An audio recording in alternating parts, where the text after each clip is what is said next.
Have you ever wondered about the peculiar sleeping habits of people in medieval times?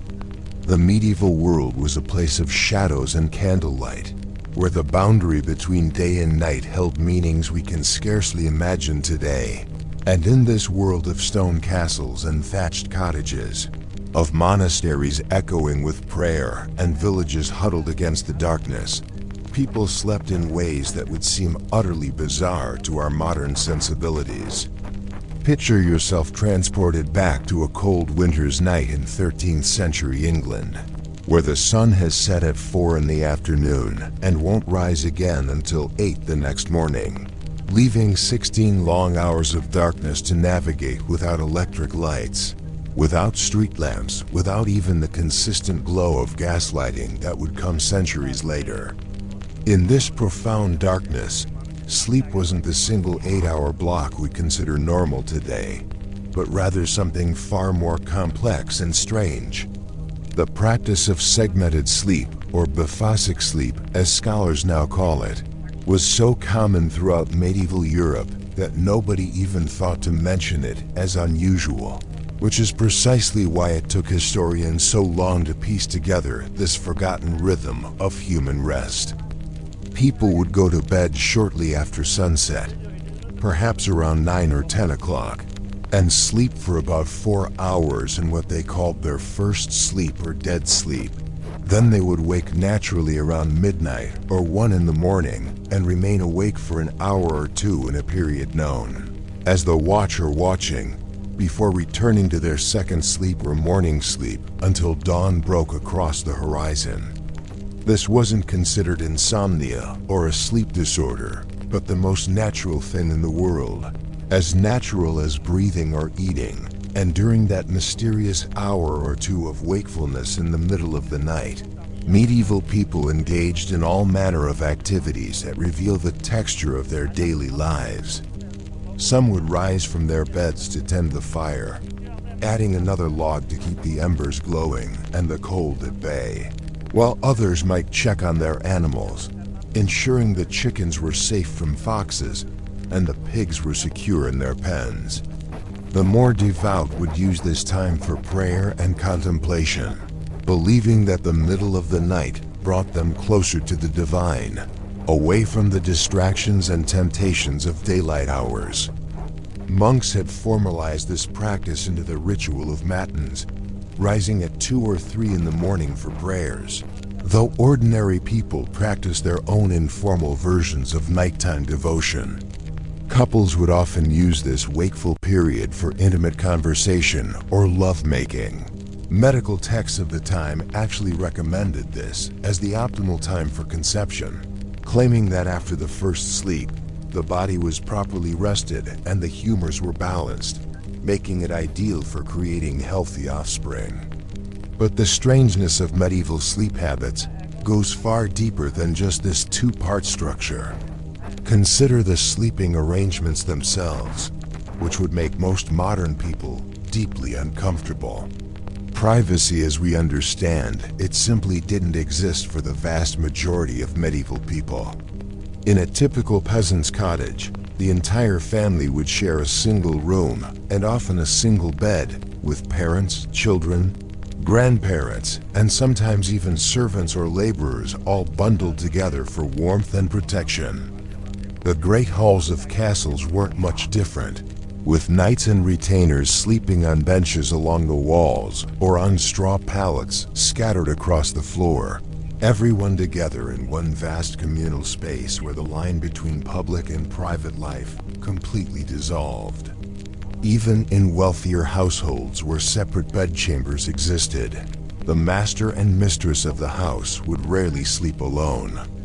Their bed would be surrounded by servants who slept on truckle beds that rolled out from underneath the main bed, or on pallets on the floor, ready to attend to their master's needs at any hour of the night.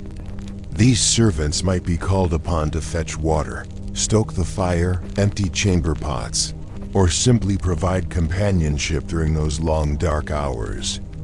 The idea of sleeping entirely alone was associated with poverty, danger, or social exile, something to be avoided rather than sought after.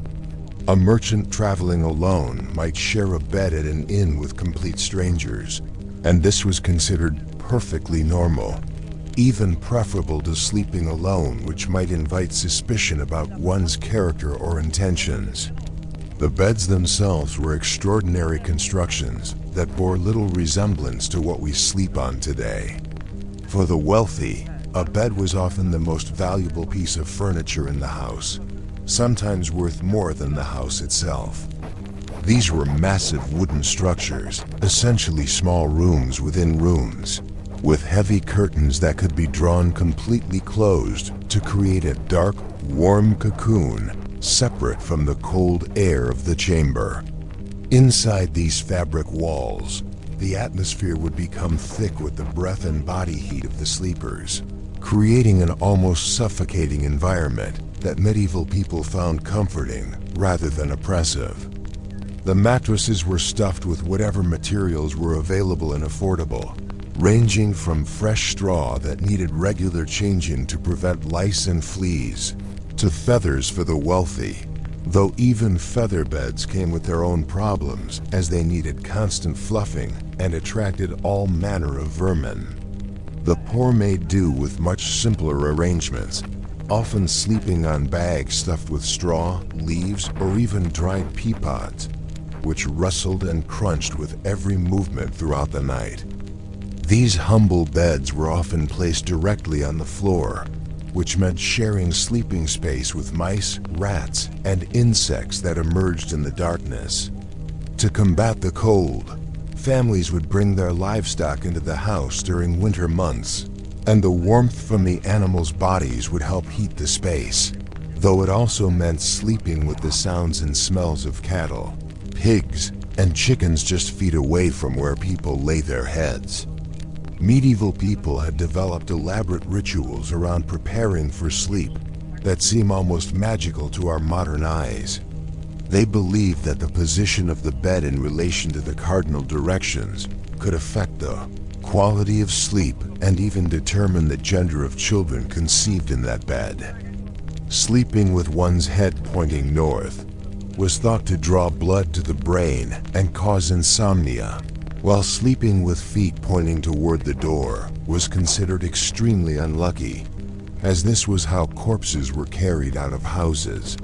Before retiring, people would often place herbs under their pillows, lavender for peaceful sleep, rosemary for protection against evil spirits, or mugwort to induce prophetic dreams. Dreams themselves held tremendous significance in medieval culture, far more than we typically attribute to them today. They were seen as potential messages from God, visits from deceased relatives, or warnings about future events. People kept dream journals, consulted dream interpretation manuals, and would travel great distances to speak with those known to have the gift of dream interpretation. The content of dreams could influence major decisions about marriage, business ventures, or military campaigns. There was a widespread belief that the soul could leave the body during sleep and travel to other realms, which is why it was considered dangerous to wake someone too suddenly, as their soul might not have time to return to their body. The church had complex and sometimes contradictory teachings about sleep and dreams. While some dreams were considered divine visions, others were attributed to demons attempting to lead the faithful astray. Monks and nuns were instructed to sleep in their habits, partly for modesty, but also because it was believed that demons were more likely to attack those who slept naked. The position for sleep was also regulated in religious communities, with sleeping on one's back considered prideful, on the stomach lustful, and on the right side the most virtuous, as it kept the heart elevated. Some particularly austere religious orders required their members to sleep sitting up or on hard wooden boards, as a form of perpetual penance. Children's sleep was surrounded by its own set of peculiar customs and fears. Newborns were swaddled so tightly they could barely move, based on the belief that this would help their limbs grow straight and strong. They were often placed in cradles that could be rocked continuously through the night, sometimes by a servant whose sole job was to keep the cradle moving, as stillness was thought to invite evil spirits. The fear of overlaying, accidentally smothering an infant while sharing a bed, was so prevalent that the church actually manufactured and distributed wooden frames called arcuccio that could be placed over babies to protect them while still allowing them to sleep in their parents' bed for warmth. As children grew older, their sleep training was surprisingly harsh by modern standards. They were often deliberately woken at intervals through the night to prevent them from sleeping too deeply, as excessive sleep in children was thought to lead to laziness and moral weakness in adulthood. Noble children might be assigned servants whose job was to wake them at specific times to study or pray, instilling discipline through controlled sleep deprivation. Yet paradoxically, children were also told elaborate bedtime stories and songs meant to protect them through the night, creating a complex relationship with sleep that combined fear, discipline, and comfort in equal measure. The sounds of medieval night were completely different from what we experience today, and these sounds profoundly affected how people slept. Without the constant hum of electricity, traffic, or machinery, the night was filled with natural sounds that medieval people learned to interpret like a language. The cry of a screech owl might signal death approaching, while the sound of a cricket in the house was considered good luck. Dogs barking in the distance could mean travelers approaching, potentially bringing either trade or trouble. The church bells that rang through the night to mark the canonical hours became so ingrained in people's sleep patterns that many could wake moments before the bell was due to ring, their bodies internally calibrated to these ancient rhythms. In cities, the night brought its own unique soundscape. Night watchmen would patrol the streets calling out the hours and the weather. 2 o'clock and all is well, becoming a familiar refrain that actually helped people track their sleep cycles. The clatter of night soilmen collecting human waste from houses, the rumble of bakers' carts heading to market before dawn, the occasional shout of a drunk being ejected from a tavern, all these sounds wove themselves into the fabric of urban sleep. Some cities had laws about which activities could be conducted at night based on noise levels, with particularly loud trades like blacksmithing forbidden after dark, though these laws were frequently violated and difficult to enforce. The question of what to wear to bed reveals fascinating insights into medieval society. Most people slept naked or nearly naked, not out of choice but from practical necessity. Clothing was expensive and wearing it to bed would cause unnecessary wear and tear. Even the wealthy, who could afford multiple sets of clothes, often slept nude, though they might don special nightcaps to keep their heads warm, as it was believed that cold air entering through the ears could cause madness or death. These nightcaps were often elaborately decorated and could be quite valuable, sometimes mentioned specifically in wills and inventories. Women might wear a simple shift to bed, especially during menstruation, but full nightgowns as we know them didn't become common until much later. The peculiar practice of bundling deserves special attention when discussing medieval sleep habits. When unmarried couples were courting, especially in colder regions, they might be allowed to share a bed fully clothed, sometimes with a wooden board placed between them, or with the woman sewn into a bag that prevented intimate contact. This allowed young people to talk and get to know each other through the long winter nights while theoretically maintaining propriety. Parents or siblings would often sleep in the same room to ensure nothing inappropriate occurred, though the practice still resulted in enough premarital pregnancies that it was eventually condemned by religious authorities, though it persisted in some rural areas well into the early modern period. Medieval people had curious beliefs about the effects of different sleeping positions on health and temperament. Sleeping on the right side was thought to aid digestion, while sleeping on the left could cause nightmares and heart problems. Sleeping with the head elevated was believed to prevent humors from pooling in the brain, while sleeping completely flat might cause apoplexy. Physicians recommended different positions for different ailments.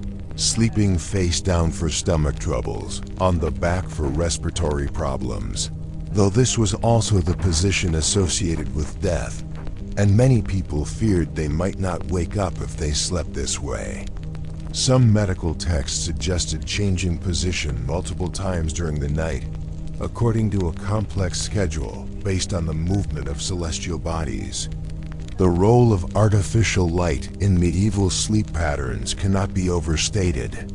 Candles were expensive, and most people couldn't afford to burn them through the night. Rushlights, made from rushes dipped in animal fat, provided a cheaper alternative but produced a weak, smoky light that lasted only about 15 minutes. This meant that most activities after dark had to be performed in near total darkness or by the light of the fire, which would be banked to last through the night but provided only a dim glow. The wealthy might have oil lamps or multiple candles, but even they lived in a world of shadows and half-light once the sun went down. This darkness wasn't just an inconvenience, but shaped the entire rhythm of medieval life, forcing people to organize their days around the availability of natural light. Seasonal variations in sleep patterns were far more extreme than what we experience today. In winter, people might spend 14 or even 16 hours in bed, not necessarily sleeping the entire time, but lying in the warmth, telling stories, singing songs, or simply thinking in the darkness. Summer brought the opposite challenge, with very short nights meaning people might get only a few hours of sleep before the dawn light, and the heat made further sleep impossible. Agricultural workers during harvest time might forego regular sleep entirely, catching brief naps in the fields when exhaustion overtook them. This flexibility in sleep patterns, the ability to sleep when needed rather than on a rigid schedule, was one of the defining characteristics of medieval life. The concept of the bedroom as a private space dedicated solely to sleep is entirely modern. In medieval times, bedchambers served multiple functions throughout the day. They might be used for conducting business, receiving visitors, eating meals, and storing valuable possessions. Important documents were often kept in chests at the foot of the bed, and weapons might be hung on the walls within easy reach. The bed itself served as a stage for important life events. Births obviously occurred there, but so did deaths, and the dying person's bed would become a gathering place for family, friends, and clergy in their final hours. Legal documents were sometimes signed in bed to emphasize their importance, and new mothers would receive visitors while lying in their birthing beds for weeks after delivery. The strange practice of sleep deprivation as a form of religious devotion was widespread throughout medieval Europe. Monks and nuns would deliberately interrupt their sleep multiple times each night for prayer services, and some particularly zealous individuals would go even further, limiting themselves to just 2 or 3 hours of sleep as a form of mortification of the flesh. Saint Catherine of Siena was said to sleep only half an hour every 2 days. Though this was probably exaggeration, the ideal it represented was real. This voluntary sleep deprivation was believed to bring practitioners closer to God by weakening the body's hold on the soul, though it also led to hallucinations that were interpreted as religious visions, creating a cycle where exhaustion-induced experiences reinforced the practice. Medieval beliefs about the dangers of sleep seem paranoid to modern sensibilities, but were rooted in real dangers and limited medical knowledge. Sudden death during sleep was common enough that people developed elaborate prayers and rituals to protect themselves. The prayer, "Now I lay me down to sleep. I pray the Lord my soul to keep. If I should die before I wake, I pray the Lord my soul to take," originated from this very real fear. People believed that demons were particularly active during sleep hours, able to enter through open mouths or sit on chests, causing nightmares and suffocation. The incubus and succubus, demons that supposedly sexually assaulted people in their sleep, were accepted as real threats, and unexplained pregnancies or wet dreams were often attributed to these nocturnal visitors. The management of temperature during sleep presented constant challenges in the medieval world.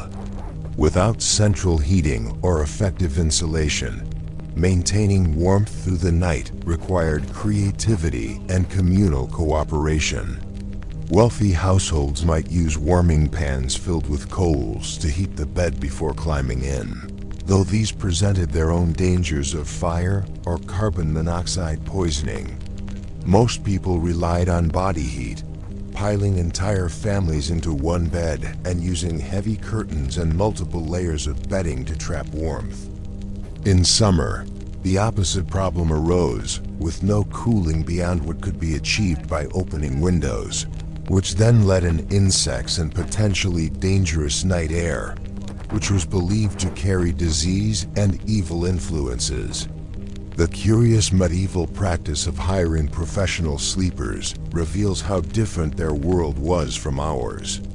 Some wealthy individuals employed servants whose primary job was to warm the bed before their masters retired, literally lying in the bed until it reached a comfortable temperature and then vacating it for their employers.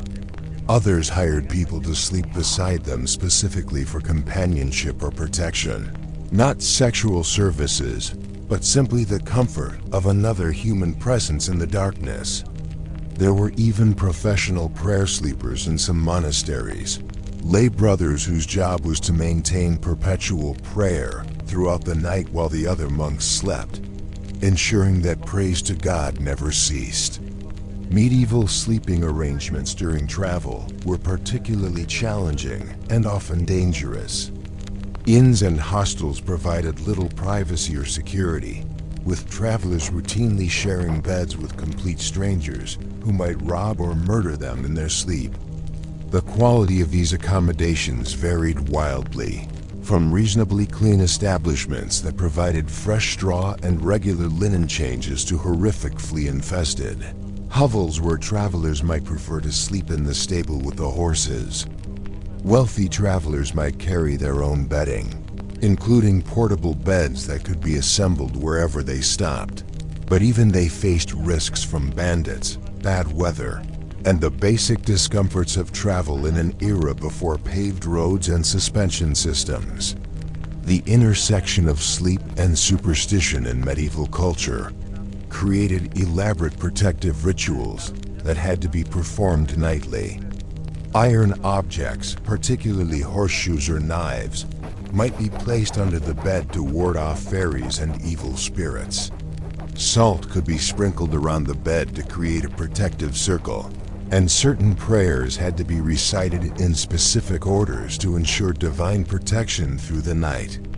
Windows and doors might be marked with protective symbols, and care had to be taken not to sleep in moonlight, which could cause lunacy, or in a room where someone had recently died, as their ghost might return to claim their sleeping space. These weren't casual superstitions, but deeply held beliefs that shaped how people organized their sleeping spaces and prepared for rest. The medieval understanding of the relationship between sleep and health was complex and often contradictory. While recognizing that sleep was necessary for health, medical practitioners also believed that too much sleep could cause numerous ailments. The four humors theory dominated medical thinking, and sleep was thought to affect the balance of blood, phlegm, yellow bile, and black bile in the body. Sleeping too soon after eating could cause indigestion and corrupt humors, while sleeping too long could make the brain moist and cold, leading to stupidity and forgetfulness. Physicians prescribed specific sleep regimens for different conditions, including sleeping with the head facing different directions, sleeping at different times of day, or avoiding sleep entirely during certain lunar phases. The peculiar medieval practice of communal sleeping extended beyond families to include guild members, students, and religious communities. In university towns, students would share beds in boarding houses, sometimes 3 or 4 to a bed, with strict rules about who could sleep were based on seniority and social status. These sleeping arrangements were seen as opportunities for mentorship and learning, with older students expected to guide and protect younger ones, even during sleep hours.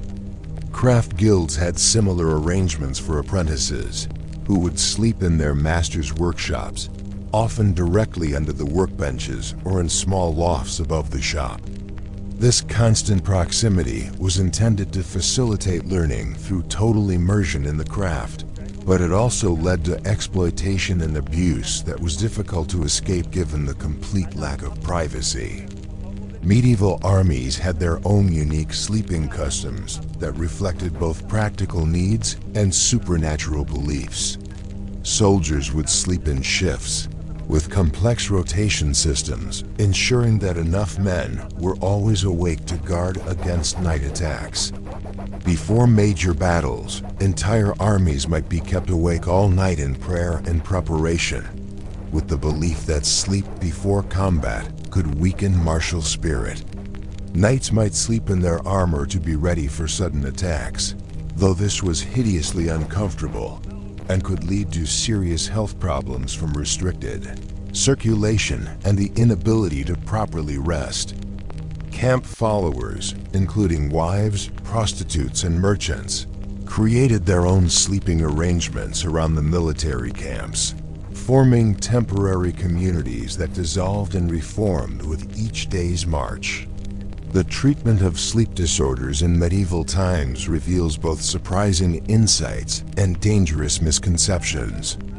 Insomnia was often attributed to an excessive choler or yellow bile, and treated with cooling foods and herbs like lettuce, poppy, and mandrake, the latter two being genuinely effective due to their narcotic properties, but also potentially fatal if incorrectly dosed.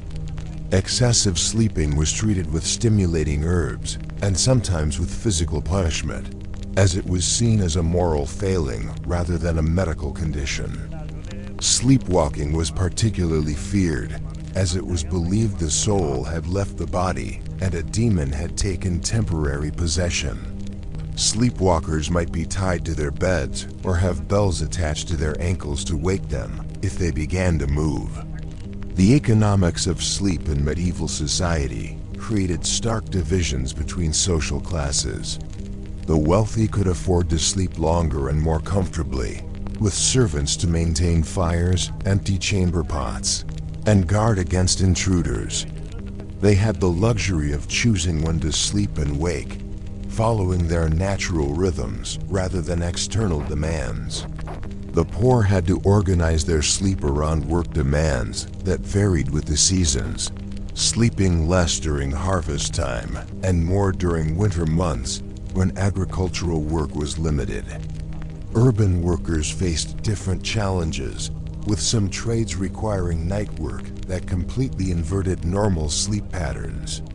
Bakers, for instance, had to begin work in the middle of the night to have fresh bread ready for morning customers, forcing them to sleep during daylight hours when the rest of society was active. The gender dimensions of medieval sleep reveal significant inequalities and different expectations for men and women. Women were generally expected to be the last to bed and first to rise, tending to household fires and preparing morning meals before others woke. In noble households, ladies might have female servants sleeping in their chambers for protection and propriety. as sleeping unattended was considered dangerous for women's reputation and physical safety. Pregnant women had special sleeping privileges and restrictions, with complex rules about which positions were safe for the developing child, and beliefs about how the mother's dreams could affect the baby's appearance and temperament. Widows faced particular challenges, as sleeping alone made them vulnerable to both physical attack and social suspicion, forcing many to take in lodgers or relatives for protection. Medieval monasteries developed some of the most extreme and regulated sleeping practices in history.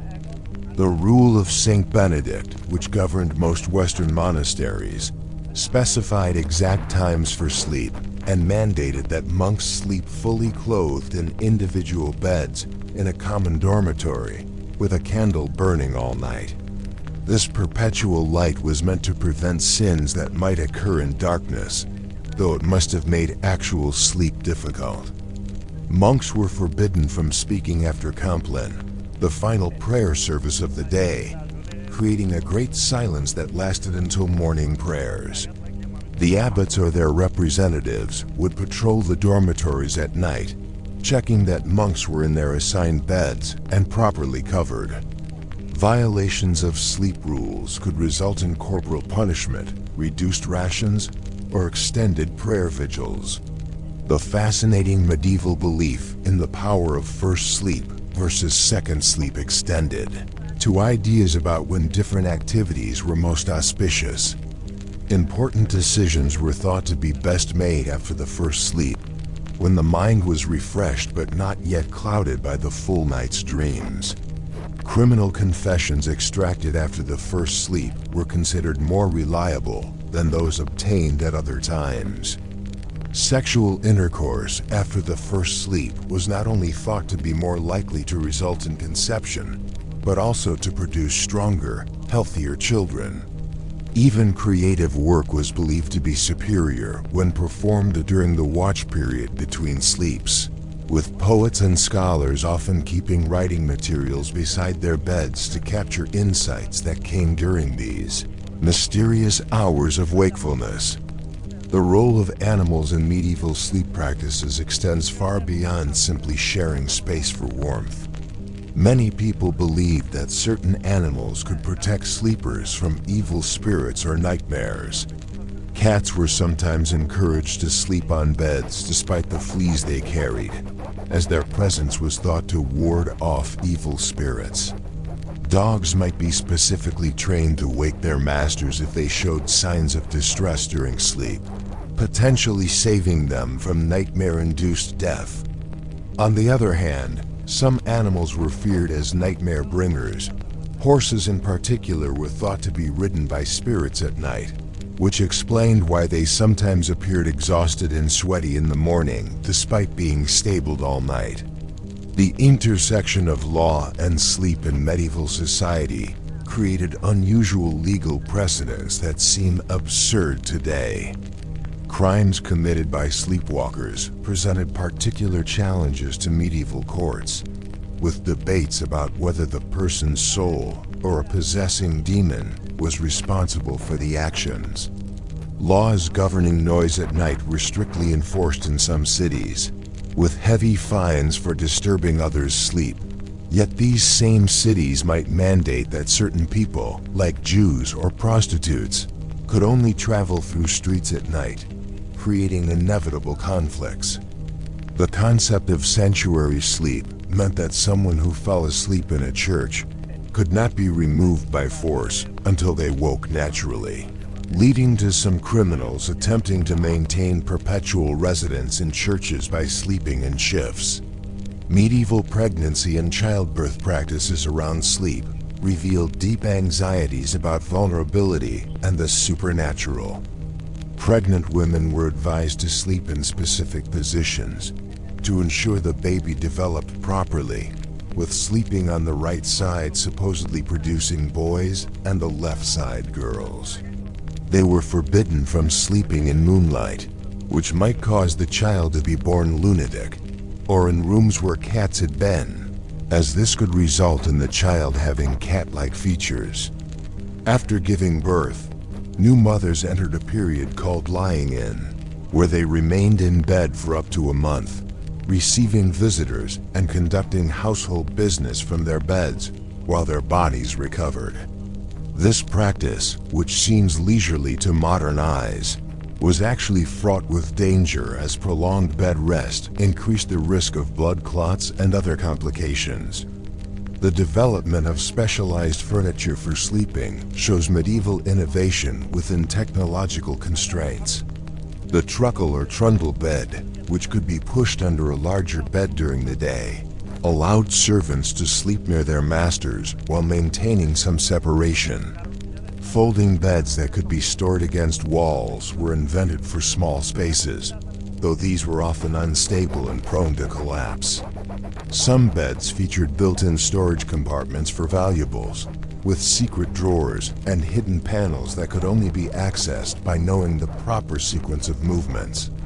The great beds of state found in royal palaces were architectural marvels, some so large they required special reinforced floors to support their weight and could accommodate a dozen people comfortably. The peculiar medieval practice of dream incubation involved deliberately attempting to induce specific dreams for guidance or prophecy. People would sleep in sacred places, particularly churches built over saints' graves or at pilgrimage sites, hoping to receive divine visions. Special diets might be followed before this ritual sleep, avoiding meat and wine while consuming foods thought to promote meaningful dreams. Some would sleep with religious relics under their pillows or pressed against their bodies, believing this would channel divine messages through their dreams. The dreams received during these incubation sessions were taken extremely seriously, sometimes influencing major political and military decisions. Professional dream interpreters would set up shop near popular incubation sites, offering to decode the symbolic messages for a fee. The medieval approach to childhood sleep training was remarkably harsh, yet rooted in genuine concern for children's moral and physical development.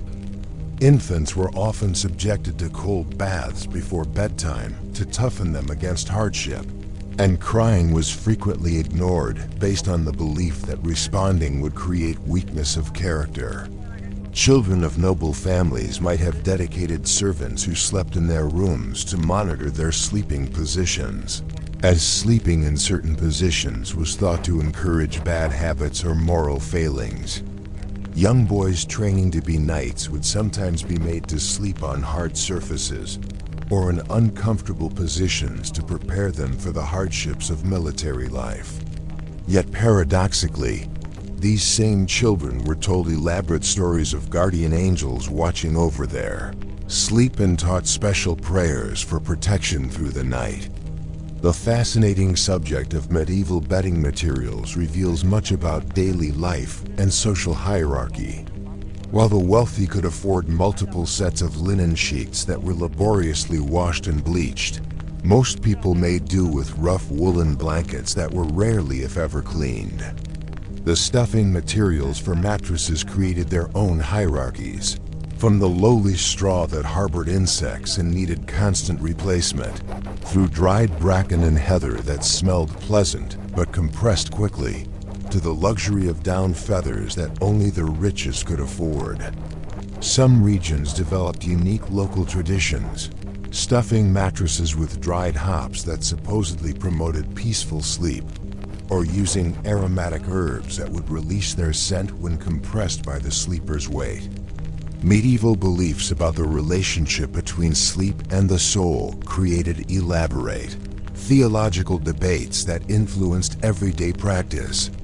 The question of where the soul went during sleep was hotly debated by theologians, with some arguing it remained in the body but dormant, while others believed it could travel to purgatory or even heaven, returning with memories that manifested as dreams.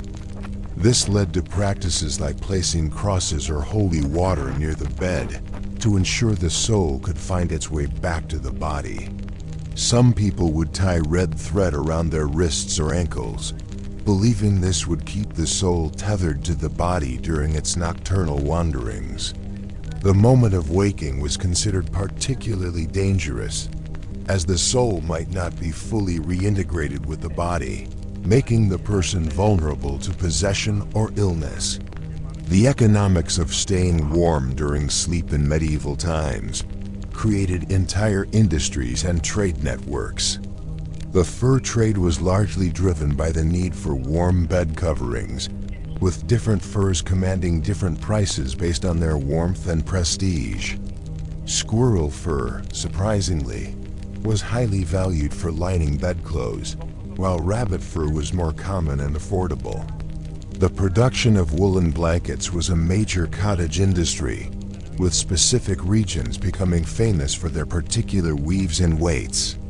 Some families would rent out extra blankets during winter months, creating a seasonal economy around sleep comfort. The wealthy might have specialized servants whose only job was managing the complex layering of bed coverings, adjusting them throughout the night as temperatures changed. The treatment of nightmares in medieval medicine combined practical remedies with magical thinking in ways that seem bizarre today.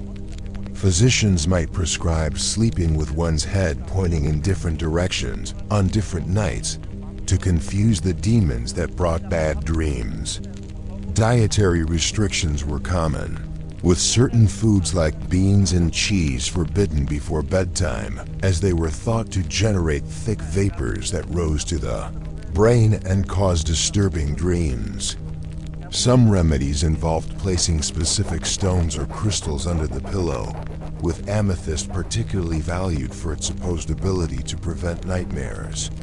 More extreme treatments included bloodletting before sleep to balance the humors or consuming potions made from crushed pearls dissolved in wine, available only to the extremely wealthy. The impact of seasonal changes on medieval sleep went far beyond simple variations in daylight hours. Spring was considered dangerous for sleep, as the increasing warmth was thought to cause the blood to thin and rise to the head, causing restlessness and disturbing dreams. Summer sleep required different strategies entirely, with many people sleeping outdoors when possible, despite the dangers from animals and criminals. Autumn was considered the best season for sleep, with cooling temperatures and the harvest complete, allowing for deeper, more restful sleep. Winter presented the greatest challenges, with the need to balance warmth against the dangers of carbon monoxide from poorly ventilated fires, leading to many deaths from what we now know as carbon monoxide poisoning, but which medieval people attributed to evil vapors or demonic suffocation. The remarkable medieval practice of sleep divination involved interpreting not just dreams, but the entire circumstances of sleep to predict future events. The direction a person faced when they first woke was thought to indicate how their day would unfold. Waking naturally versus being woken by external forces had different prophetic meanings. Even the sounds heard immediately upon waking were carefully interpreted. A rooster crowing might mean good news was coming, while a dog howling suggested death or misfortune. Some people kept detailed sleep journals, recording not just their dreams, but everything about their sleep experience, building up personal almanacs of sleep omens that guided their decision-making in daily life. The role of sleep in medieval justice extended to its use as a form of legal ordeal. Accused criminals might be forced to stay awake for days, with the belief that the innocent would be sustained by God, while the guilty would collapse from exhaustion. Conversely, some trials involved observing how the accused slept, with restless sleep taken as a sign of guilt and peaceful sleep as evidence of innocence. Witnesses might be questioned immediately upon waking, when they were thought to be less capable of lying. Even the dreams of judges and jury members could influence verdicts, with particularly vivid or disturbing dreams, sometimes causing trials to be postponed or relocated. The medieval understanding of contagion and disease transmission during sleep created practices that accidentally provided some protection while being based on entirely wrong principles. The belief that disease could enter through the mouth during sleep led people to sleep with cloths over their faces, which may have provided some barrier against airborne pathogens. The practice of burning aromatic herbs in bedchambers to purify the air probably did little against disease but might have repelled disease-carrying insects. The isolation of sick individuals in separate sleeping quarters, though motivated by beliefs about evil vapors rather than germs, helped prevent the spread of contagious diseases. Yet other practices, like the belief that sleeping in a bed where someone had died of disease could cure similar ailments, led to deliberate exposure that must have caused countless unnecessary deaths. The complex relationship between alcohol and sleep in medieval times reflects different cultural attitudes toward intoxication and rest. Ale and wine were often consumed before bedtime, not primarily for their intoxicating effects, but because they were safer than water and were believed to promote healthy sleep. Taverns frequently doubled as lodging houses, with patrons simply sleeping where they fell when overcome by drink, leading to complex social negotiations about space, property, and responsibility. The morning after heavy drinking was treated with various remedies that were supposed to be taken immediately upon waking, including raw eggs, pickled fish, and hair of the dog that bit you, though this last phrase originally referred to an actual treatment for dog bites rather than a hangover cure. Medieval funeral practices around the deathbed revealed deep anxieties about the relationship between sleep and death. The dying person's bed would become a stage for elaborate rituals, with specific positions required for the dying person and attendants.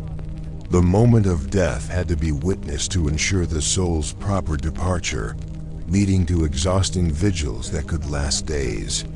After death, the body would often remain in the bed for a period of watching, partly to ensure the person was truly dead and not in a deep sleep, as premature burial was a real fear. The bed itself would then undergo ritual purification, sometimes being completely dismantled and rebuilt, or in extreme cases burned, based on beliefs about spiritual contamination. The fascinating practice of sleep meditation in medieval mysticism involved using the transition between waking and sleeping as a spiritual tool. Mystics would deliberately maintain consciousness while allowing their bodies to fall asleep, believing this liminal state provided direct access to divine revelation. These practices required years of training and were considered dangerous, as practitioners might become trapped between waking and sleeping, leading to madness. The visions experienced in this state were highly valued, with some mystics becoming famous throughout Europe for their sleep revelations. The techniques involved specific breathing patterns, body positions, and mental exercises that bear surprising similarity to modern meditation practices, though the theoretical framework was entirely different. The organization of urban space in medieval cities profoundly affected sleep patterns in ways that are difficult for modern people to appreciate. Without street lighting, entire neighborhoods would effectively shut down at sunset, with heavy gates closing off districts and armed watches patrolling the darkness. The curfew bell, from the French couvre-feu, meaning cover fire, would signal the time when all fires had to be banked and people were expected to be in their beds. Violating curfew could result in arrest or worse, as anyone moving through the streets at night was assumed to be up to no good.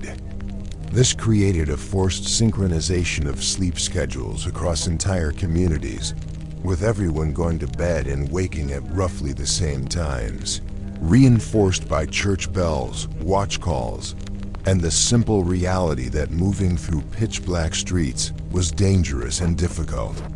The medieval approach to treating sleep disorders in children reveals both touching concern and harmful misconceptions. Parents would go to extraordinary lengths to help children who suffered from night terrors, including having masses said, making pilgrimages to holy sites, and purchasing expensive amulets blessed by religious authorities. Some children who consistently had trouble sleeping were thought to be changelings, fairy children left in place of human babies, leading to horrible abuse as parents tried to force the fairies to return their real child. More benignant treatments included special lullabies that were thought to have magical properties, passed down through generations and closely guarded as family secrets.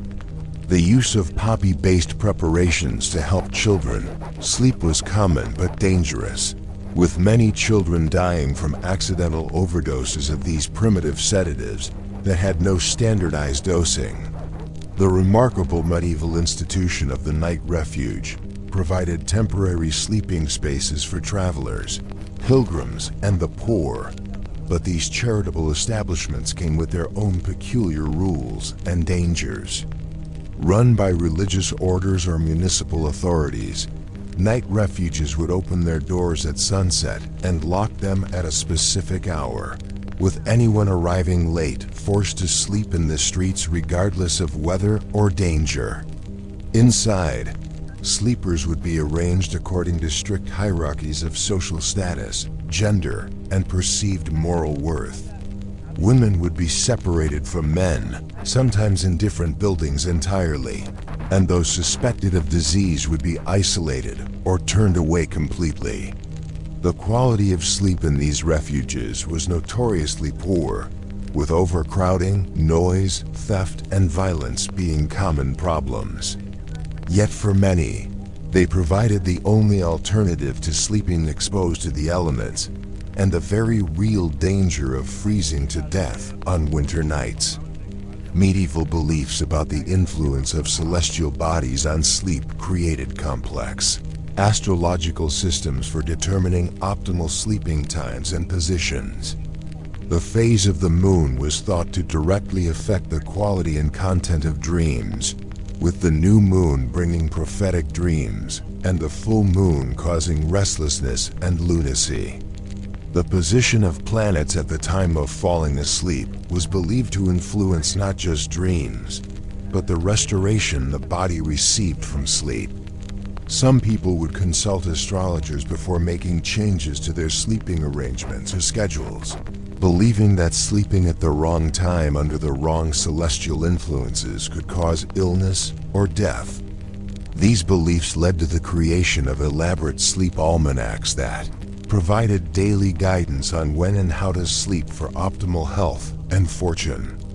The practice of keeping vigil, staying awake through the night for religious or ceremonial purposes, was a fundamental part of medieval culture that reveals much about attitudes towards sleep and wakefulness. Knights would keep vigil before their dubbing ceremonies, spending the entire night in prayer and contemplation while wearing their armor. The Vigil of Arms, as it was called, was meant to purify the soul and demonstrate worthiness for knighthood. Similarly, religious novices would keep vigil before taking their vows, and anyone seeking special divine favor might voluntarily deprive themselves of sleep as an offering to God. These vigils were not passive waiting, but involved specific prayers, movements, and meditations designed to maintain alertness while achieving spiritual transcendence. The physical and mental challenges of staying awake all night were seen as tests of faith and character. The curious medieval practice of dream sharing involved communal interpretation of significant dreams, with entire communities sometimes gathering to discuss and analyze particularly powerful or disturbing dreams experienced by their members. Dreams that seemed to contain warnings or prophecies would be shared with local authorities, who might take official action based on their content. There are recorded instances of military campaigns being delayed, marriages being canceled, and business ventures being abandoned based on dreams that were interpreted as divine warnings. This communal approach to dream interpretation created a shared symbolic language, with certain images and scenarios having standardized meanings that everyone understood. A dream of teeth falling out meant death was approaching, flooding meant prosperity, and seeing deceased relatives meant important messages from the afterlife needed to be heeded. The medieval approach to sleep hygiene, while based on different principles than our modern understanding, included some surprisingly effective practices. Regular airing of bedding was considered essential, not to kill germs which were unknown, but to release evil vapors and restore the vital essence of the materials. Beds would be taken apart and reassembled periodically, with each component cleaned or replaced according to complex schedules that varied by season and social status. The wealthy might have their mattresses restuffed several times a year, while the poor would simply add fresh straw on top of old, creating layers that archaeological excavations have revealed like sedimentary deposits of medieval life. The practice of beating beds and pillows, ostensibly to fluff them, but also believed to drive out spirits and bad dreams, was a daily ritual that provided actual benefit by displacing dust and parasites. The intersection of sleep and sexuality in medieval culture was governed by elaborate rules and taboos that seem almost impossibly complex to modern minds. The church attempted to regulate not just when married couples could have sexual relations, but also how these activities related to sleep cycles. Sex was forbidden on Sundays, holy days, during Lent, while menstruating, while pregnant, and while nursing, which left relatively few opportunities for legitimate sexual activity. The timing relative to sleep was also regulated, with some authorities claiming sex should only occur after both partners had slept and woken naturally, while others insisted it should happen before sleep to avoid corrupting dreams.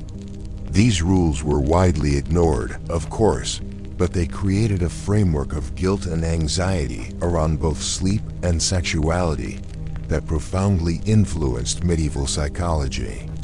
The development of specialized sleeping spaces for different activities shows medieval innovation in managing limited space and resources. Lying-in chambers for childbirth were temporarily created by rearranging furniture and hanging special curtains, transforming ordinary bedrooms into quasi-sacred spaces where new life entered the world. Sick rooms would be similarly adapted, with specific arrangements thought to promote healing, including the orientation of the bed, the colors of bed hangings, and the placement of religious icons. Some wealthy households had summer and winter bedchambers, with the summer rooms facing north and featuring lighter bedding, while winter chambers faced south and were equipped with heavier furnishings and better protection from drafts. The peculiar medieval custom of the bedding ceremony for newlyweds involved public witness to the couple getting into bed together, ostensibly to validate the marriage, but also serving as a form of community involvement in the most private aspects of life. The wedding guests would accompany the couple to their bedchamber, sometimes literally putting them into bed, blessing the bed, and only then withdrawing to allow consummation. The bed itself would have been specially prepared with herbs and flowers thought to promote fertility, and the sheets would later be inspected for evidence of the bride's virginity and the marriage's consummation. This public intrusion into private sleep space reflects the medieval view that marriage and reproduction were community concerns rather than purely personal matters. Medieval military campaigns created unique challenges for sleep that required innovative solutions and shaped warrior culture. Soldiers on campaign might go days without proper sleep, catching brief naps while marching or standing guard. The ability to sleep anywhere, in any conditions, was considered a mark of a good soldier. Knights developed techniques for sleeping while wearing armor, using special cushions and supports to prevent the metal from cutting off circulation. The sounds of military camps at night, with their constant movement of guards, horses neighing, armor clanking, and weapons being maintained, created a distinctive soundscape that veterans claimed they could never forget. Some soldiers reported being unable to sleep properly after returning home, missing the familiar sounds and communal presence of campaign life. The treatment of sleepwalking in medieval society reveals deep fears about the nature of consciousness and the soul. Sleepwalkers were often thought to be possessed or cursed, their nocturnal wanderings attributed to demons, witchcraft, or divine punishment for hidden sins. Families would go to great lengths to hide sleepwalking relatives, fearing social ostracism or worse. Physical restraints were common, with sleepwalkers being tied to their beds or locked in their rooms, though this sometimes led to injuries as they struggled against their bonds while asleep. Some communities developed more humane approaches, assigning watchers to follow and protect sleepwalkers without waking them, based on the belief that sudden waking could cause the soul to become lost between the sleeping and waking worlds. The economics of the medieval bed-making industry reveals complex trade networks and skilled craftsmanship that are often overlooked. Professional bed makers, distinct from other furniture makers, specialized in creating the elaborate structures that supported medieval sleep. These craftsmen had to understand not just woodworking, but also the principles of tension and support needed for rope-strung bed frames, the proper angles for bed curtains to provide maximum warmth with adequate ventilation, and the engineering required to make beds that could be quickly disassembled for transport. The Guild of Bedmakers in some cities was powerful enough to regulate prices, control quality, and even influence building codes related to bedroom construction. Medieval beliefs about the proper preparation for sleep extended to elaborate cleansing rituals that went far beyond simple hygiene. Washing the feet before bed was considered essential, not just for cleanliness, but because it was believed that impurities accumulated in the extremities during the day and could rise to the head during sleep, causing nightmares and illness. Some people would perform symbolic cleansing with smoke from burning herbs, passing the smoke over their bodies and beds to purify them for sleep. Prayer sequences had to be performed in specific orders, with forgotten or misspoken words requiring the entire sequence to be started over. These rituals could take an hour or more, making preparing for bed a significant portion of the evening for devout individuals. The role of professional mourners and death watchers in medieval society included specific duties related to sleep and death. These specialists would stay awake with dying individuals, ensuring that someone was present at the moment of death to perform necessary rituals. After death, they would continue to watch the body, partly to prevent premature burial, but also to protect it from evil spirits thought to be attracted to fresh corpses.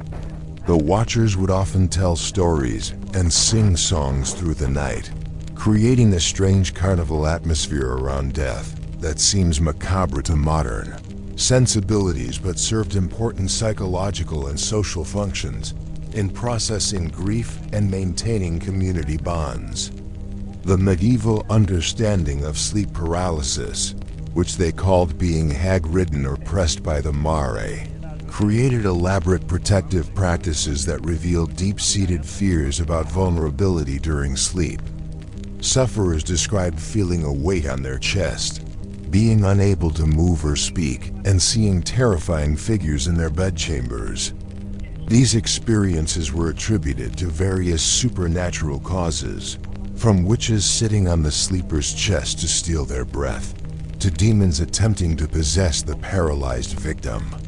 Protective measures included placing iron scissors open in the shape of a cross under the pillow, hanging hagstones with natural holes near the bed, or spreading Salton lines across thresholds to prevent evil entities from entering. Some regions developed specific prayers and incantations to be recited before sleep to prevent these attacks. The complex relationship between diet and sleep in medieval medical theory led to elaborate meal planning and food restrictions. Heavy foods were thought to produce thick vapors that clouded the mind during sleep, while light foods might not provide enough substance to sustain the body through the night. The timing of meals relative to sleep was strictly regulated in some households, with dinner needing to be completed at least 3 hours before bedtime to allow for proper digestion. Certain foods were prescribed for their sleep-inducing properties. Lettuce was particularly valued and often eaten at evening meals, while others like spices and strong cheeses were avoided as they were thought to cause restlessness and disturbing dreams. The wealthy might employ special cooks who prepared specific sleep-promoting meals, using recipes that combined medical theory with culinary art. The fascinating medieval practice of hiring sin eaters reveals beliefs about the relationship between sleep, death, and spiritual contamination. These social outcasts would be paid to eat food that had been placed on or near a dying person's body, symbolically consuming their sins and allowing them to die peacefully. The sin eater would often maintain a vigil through the night of death, sleeping near the corpse to ensure all sins were properly absorbed. This practice was considered so spiritually dangerous that sin eaters were social pariahs, forbidden from normal community life, and often forced to sleep outside village boundaries. Yet their services were considered essential, particularly for those who died without last rites or with unconfessed sins that might prevent peaceful eternal rest.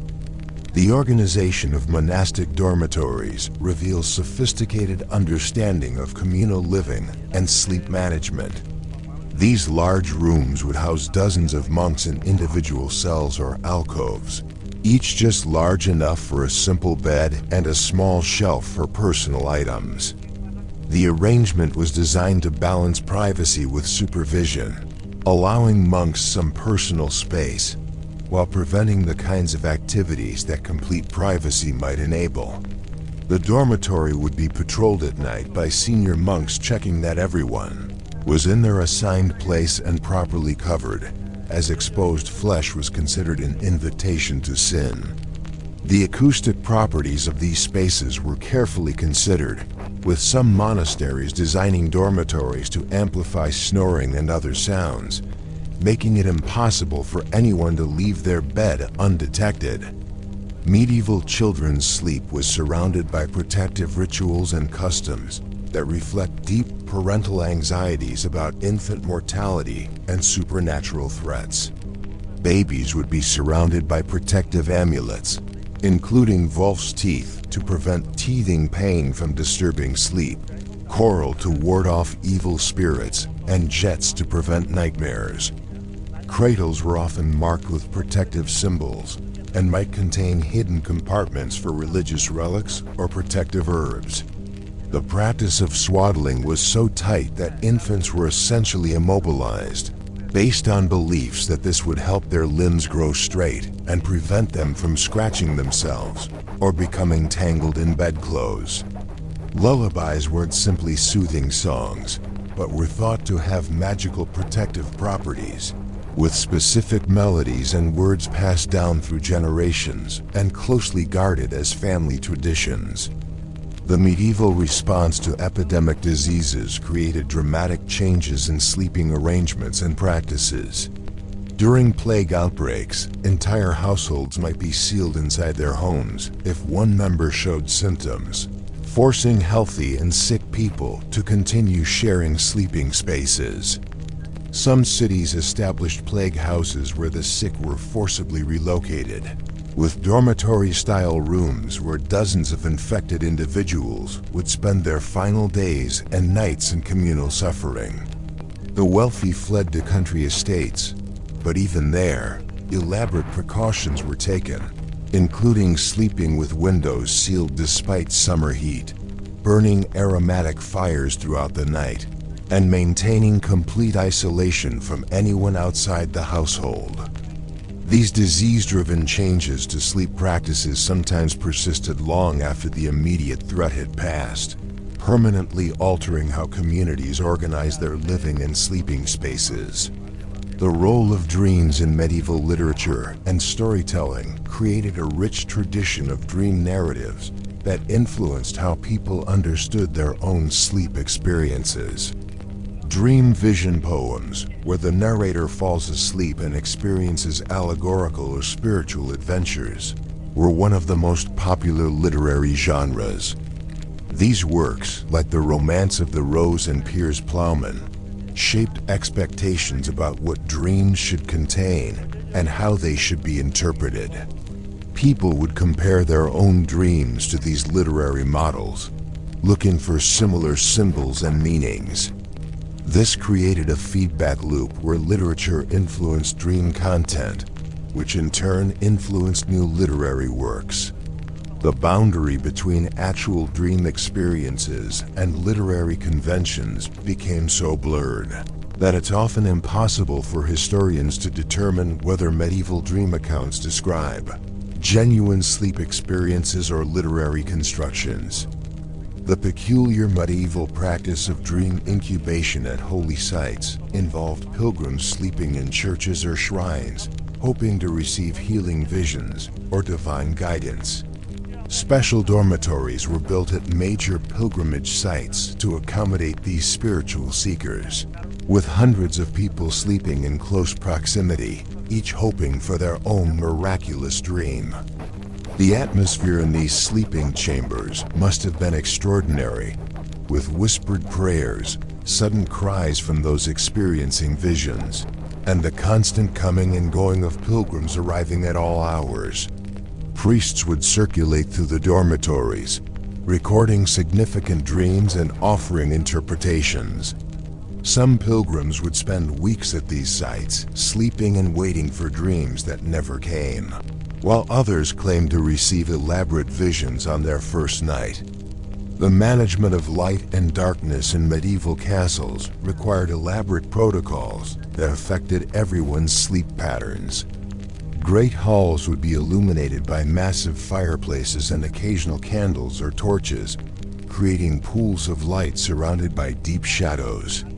As the evening progressed, lights would be systematically extinguished according to strict schedules, with the order of extinguishing reflecting social hierarchies. The lord's chambers might retain light longest, while servants' quarters would be plunged into darkness first. This gradual darkening served as a signal for different groups to retire, creating a staged withdrawal from communal to private spaces. The morning reversal of this process, with fires being rekindled and shutters opened in specific sequences, helped synchronize the waking of large households without the need for mechanical clocks. Medieval beliefs about the vulnerability of sleepers to supernatural attack created an entire industry of protective objects and services. Professional charm sellers would travel from town to town, offering amulets specifically designed to protect sleepers from various threats. These might include written charms on parchment to be placed under pillows, special stones with supposed protective properties, or complex talismans combining multiple elements. Some practitioners offered to perform protective rituals in bedchambers, using salt, holy water, and incantations to create barriers against evil. The Church officially condemned many of these practices as superstitious or even heretical, but they remained popular, with even devout Christians often hedging their bets by combining official prayers with folk protections. The treatment of insomnia in medieval medicine reveals a sophisticated understanding of the condition, despite flawed theoretical frameworks. Physicians recognize different types of insomnia, from difficulty falling asleep to frequent waking to early morning awakening, and prescribe different treatments for each. Remedies ranged from the practical, such as warm baths before bed and avoiding heavy evening meals, to the exotic, including sleeping on pillows stuffed with specific herbs, or wearing amulets made from the bones of animals that were thought to sleep deeply. Some treatments were genuinely dangerous, such as consuming preparations made from mandrake root or hemlock, which could indeed induce sleep, but might also cause permanent unconsciousness or death. The wealthy might employ musicians to play soothing melodies as they fell asleep, or have servants read aloud from boring texts. An early recognition of the sleep-inducing properties of monotonous stimulation. The curious medieval practice of communal storytelling before sleep served multiple functions beyond simple entertainment. In great halls where many people slept together, professional storytellers or talented amateurs would regale the company with tales that helped mark the transition from waking activity to sleep. These stories often had specific structures designed to promote sleep, beginning with exciting elements to capture attention, but gradually becoming more repetitive and soothing. Some storytellers specialized in genealogies or catalogs, reciting long lists of names and relationships that would gradually lull listeners into slumber. This practice created shared cultural experiences, with entire communities knowing the same stories and passing them down through generations. The role of the storyteller was so valued that some households employed permanent tale-tellers whose primary duty was providing nightly entertainment. The medieval understanding of the relationship between temperature and sleep quality led to elaborate strategies for thermal regulation that varied dramatically by season and social class. In winter, the poor might sleep fully clothed, adding layer upon layer as temperatures dropped, while the wealthy had specialized night clothes made from expensive furs and imported fabrics. Some castles had hypocaust systems inherited from Roman times, with hot air from fires circulating under floors to provide radiant heat, though these were rare and expensive to maintain. More commonly, warming stones would be heated in fires and wrapped in cloth, then placed in beds before retiring. The danger of burns from these stones was very real, and there are numerous accounts of people being seriously injured or beds catching fire from improperly wrapped warming stones. The impact of medieval religious festivals and holy days on sleep patterns created complex rhythms that structured the entire year. During major festivals, normal sleep schedules would be completely abandoned, with entire communities staying awake all night for celebrations, processions, and religious observations. The 12 days of Christmas involved different sleeping patterns each day, with some nights devoted to feasting that lasted until dawn, others to religious vigils, and still others to mumming and dancing that continued through the night. Lent brought its own sleep modifications, with some devout individuals deliberately depriving themselves of comfortable sleep as a form of penance, sleeping on floors instead of beds, or waking multiple times for additional prayers.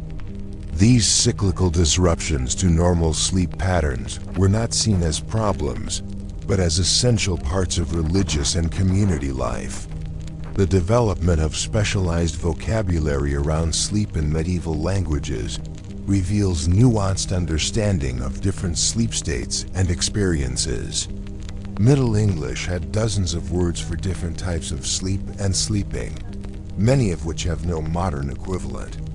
There were specific terms for the light sleep of afternoon naps versus the deep sleep of midnight, for the restless sleep of the guilty versus the peaceful sleep of the innocent, for the dream-filled sleep of seers versus the empty sleep of common folk.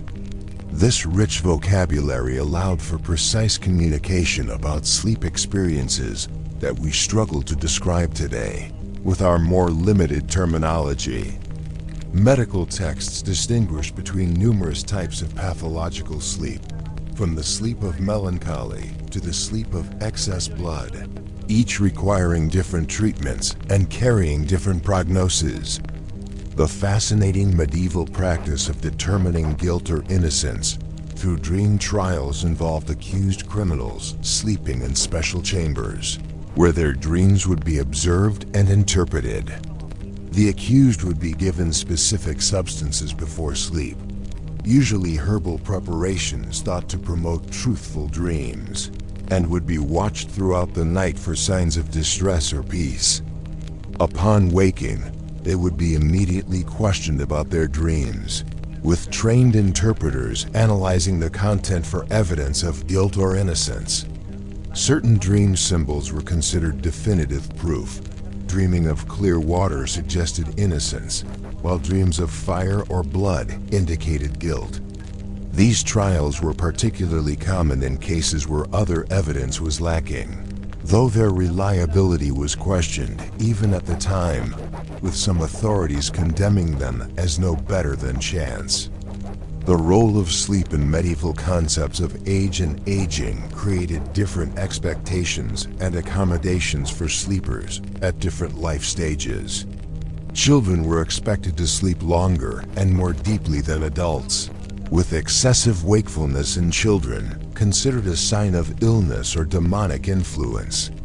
Young adults were thought to need less sleep, with excessive sleeping in this age group seen as a moral failing indicating laziness or lustfulness. The elderly were expected to sleep less and more lightly, with deep sleep in old age sometimes viewed with suspicion as it too closely resembled death. These age-related sleep expectations influenced everything from work assignments to medical treatments to social judgments about character and virtue. Medieval travelers faced unique challenges in finding safe and comfortable sleep, leading to the development of elaborate networks of hospitality and complex social codes around hosting strangers. Monasteries were obligated to provide sleeping space for pilgrims, but this Christian duty was often strained by the sheer numbers seeking shelter.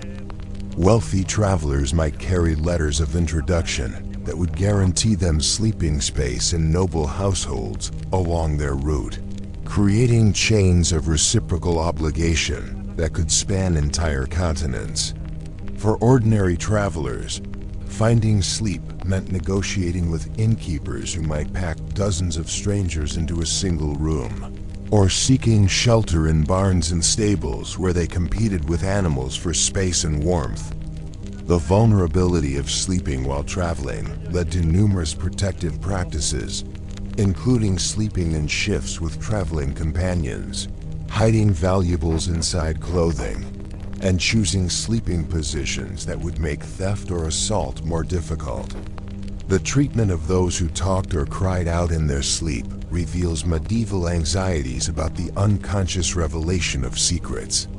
Sleep talking was taken very seriously, with some people believing that sleepers could not lie and that their utterances revealed hidden truths. This led to situations where marriages were destroyed, business partnerships dissolved, and criminal investigations launched based on words spoken during sleep. Some individuals known to talk in their sleep were forced to sleep alone or gagged at night to prevent them from revealing secrets.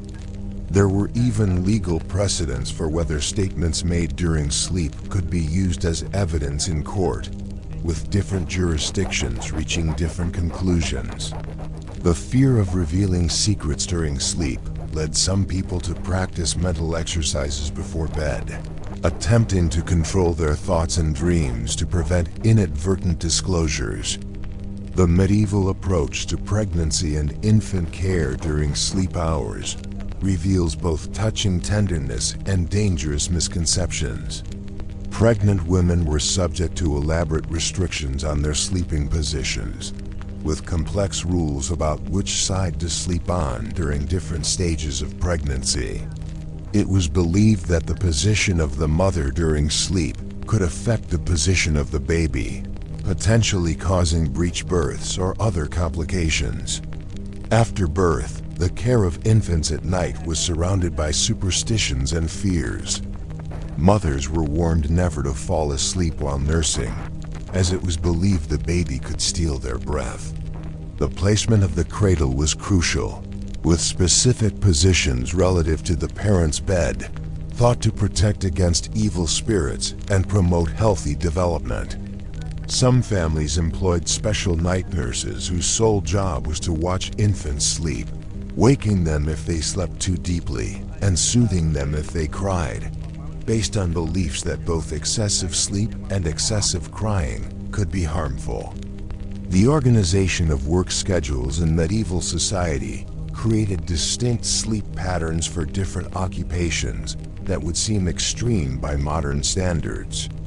Bakers began their workday at 2 or 3 in the morning to have fresh bread ready for morning customers, forcing them to sleep during daylight hours when the rest of society was active. Night watchmen inverted their sleep schedules entirely, patrolling streets during darkness and trying to sleep during the noisy daylight hours. Monks and nuns following strict religious rules might sleep only 4 or 5 hours per night, with the rest of their time devoted to prayer and work. These varied sleep schedules created a complex temporal landscape where different segments of society operated on entirely different rhythms, occasionally intersecting, but often existing in parallel temporal worlds. The medieval understanding of the relationship between sleep and madness created treatment approaches that seem cruel by modern standards, but were based on contemporary medical theory. It was believed that too much sleep could cause the brain to become waterlogged, leading to melancholy and eventual madness. Conversely, sleep deprivation was also recognized as a cause of madness, creating a delicate balance that physicians struggled to maintain. Those deemed mad were often subjected to forced sleep schedules, being violently awakened if they slept too long, or forcibly sedated if they couldn't sleep. The treatments for sleep-related madness included everything from ice-cold baths to wake the sluggish to opium preparations to force sleep on the wakeful. Some asylum inmates were chained in positions that made normal sleep impossible, based on the belief that disrupting pathological sleep patterns might shock the mind back to sanity. The peculiar medieval practice of weather prediction through sleep observations involved complex systems of interpretation that combined empirical observation with supernatural belief. The quality of sleep on certain nights was thought to predict weather patterns for the coming season. Restless sleep on St. Swithin's Day supposedly indicated 40 days of rain, while peaceful sleep on Candlemas foretold an early spring. Some individuals claimed the ability to predict weather through their dreams, offering their services to farmers and merchants who needed to plan activities around weather conditions. These weather dreams were taken seriously enough that some communities employed official dream weather predictors, whose forecasts influenced planting schedules, travel plans, and military campaigns. The role of professional vigil keepers in medieval society reveals the economic value placed on staying awake at specific times. These specialists were hired to maintain wakefulness for various purposes, from watching over the dead to maintaining perpetual prayer in chantry chapels. Some vigil keepers developed remarkable abilities to stay awake for days at a time, using techniques that included controlled breathing, specific postures, and consumption of stimulating herbs. The profession was considered both necessary and somewhat suspicious, as the ability to resist sleep's natural call was seen as potentially supernatural. Vigil keepers often lived on the margins of society, their inverted sleep schedules making normal social interaction difficult. Yet their services were essential for maintaining the complex religious and social rituals that required someone to be awake and watchful when everyone else slept. The medieval approach to seasonal affective disorders, though not understood in modern terms, shows recognition that sleep patterns and mood were connected to seasonal changes. Winter melancholy was widely recognized, with physicians prescribing various treatments ranging from increased exposure to firelight to consumption of warming foods and wines. Some wealthy individuals would modify their sleeping chambers seasonally, using bright tapestries and additional candles in winter to combat the darkness. The transition periods between seasons were considered particularly dangerous for sleep disturbances, with spring fever and autumn melancholy being recognized conditions requiring specific treatments. These might include bloodletting to balance the humors, dietary modifications, or changes to sleep duration and timing. The management of noise in medieval communities reveals sophisticated understanding of how sound affects sleep, even without modern knowledge of acoustics or neurology. City ordinances regulated which activities could be performed at night based on their noise levels, with particularly loud trades forbidden after curfew. Church bells, while essential for marking time and calling people to prayer, were sometimes a source of conflict when their nighttime ringing disturbed sleep. Some communities developed complex negotiations about when bells could be rung, how loudly, and for what purposes. In castles and manor houses, the placement of different activities was organized around noise levels, with quieter crafts located near sleeping quarters and noisier work relegated to distant parts of the building or prohibited during sleep hours. The fascinating medieval practice of sleep fasting involved deliberately avoiding sleep for spiritual purposes, distinct from simple vigil keeping in its intensity and duration. Some mystics claim to go weeks or even months without sleep, though these claims were likely exaggerated or involved forms of light rest that weren't recognized as sleep. The hallucinations and altered states of consciousness that resulted from extreme sleep deprivation were interpreted as divine visions or demonic attacks, depending on their content and the observer's perspective. These sleep fasters often became centers of religious devotion, with people traveling great distances to witness their supernatural wakefulness and receive blessings or prophecies delivered in their altered states. The church had an ambivalent relationship with sleep fasting, sometimes celebrating it as evidence of divine favor, while at other times condemning it as dangerous pride or even heretical practice. The medieval understanding of the relationship between sleep and memory created unique educational practices that seemed foreign to modern pedagogy. Students were encouraged to review important information immediately before sleep, believing that the sleeping mind would consolidate and organize the knowledge.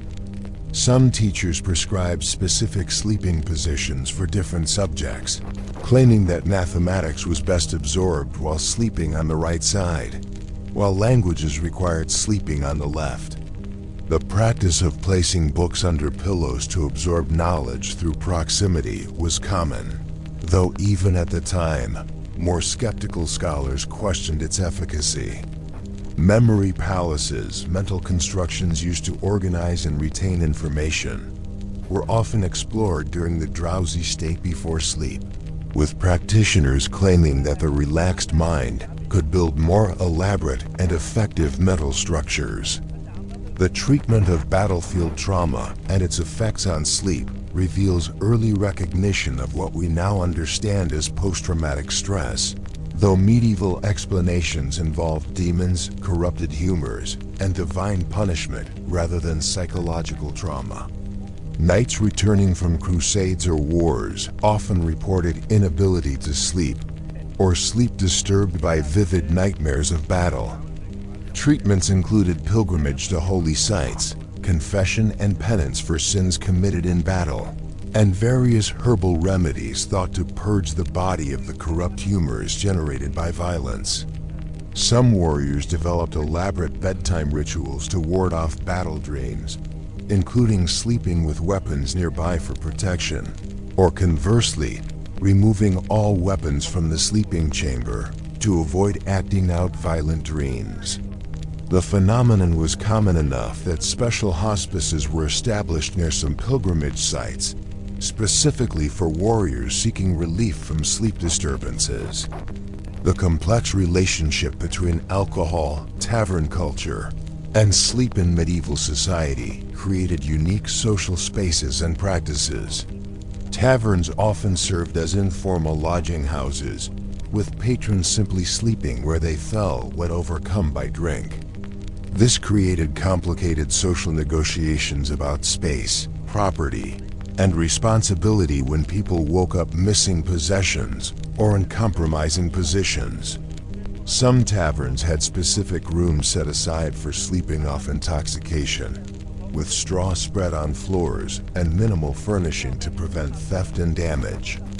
The morning after heavy drinking involved elaborate rituals and remedies, from consumption of raw eggs and pickled fish to prayers for forgiveness for actions undertaken while intoxicated.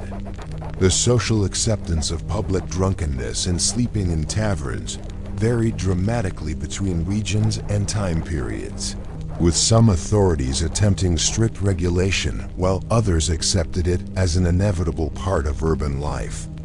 The medieval conception of sleep as a journey of the soul created elaborate geographical imaginings of where consciousness traveled during slumber.